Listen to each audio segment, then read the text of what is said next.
Hi, my name is Natasha Sweatte, and I'd like to share a very personal experience with you with the hopes of empowering others.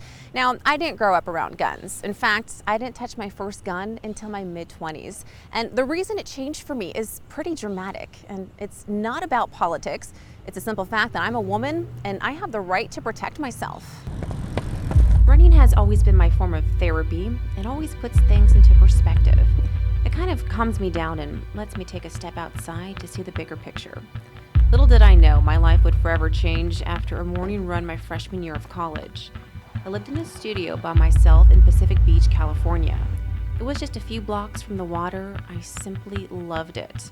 I thought it was safe, and I never had the feeling I needed to look over my shoulder, but I was wrong.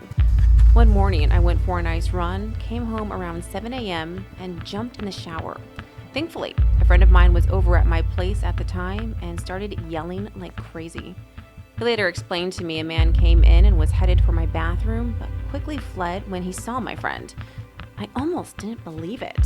Come on, who was going to follow me home from a run and try to assault me while I'm in the shower in broad daylight?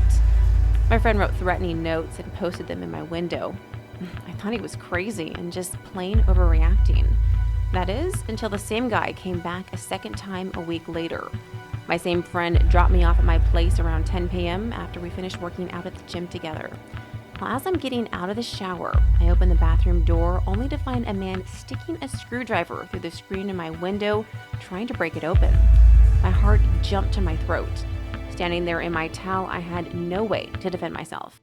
Now, the way I see it doesn't matter how much any woman works out, our biology is just not the same. We simply don't have the testosterone that men do. Needless to say, the same guy came back a third time.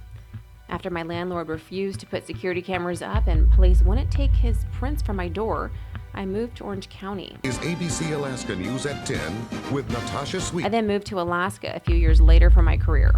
I'm a big-time hiker, so naturally, with all the wildlife around the last frontier, including brown bears, I started practicing my shooting skills. Honestly, having been face-to-face with a bear, which was incredibly frightening, I didn't feel the same pain in my body as I did when I thought there was a chance that I was going to get attacked back home. The fear never escaped. So instead of being afraid, I thought, why not just be prepared? My career then took me to Texas, and that's where I received my concealed handgun license. I met other women there who, like me, didn't ever want to have to use a gun, but we all agree it's better to be safe than sorry. Well, living back here in California, as you know, the laws are quite different than they are compared to Alaska and Texas. But one thing is still for sure, I have the right to bear arms. And with that right comes the responsibility to practice shooting and also to educate myself. Thank you so much for listening to my story, and I hope it makes you think a little bit more about your very own safety. Stay safe.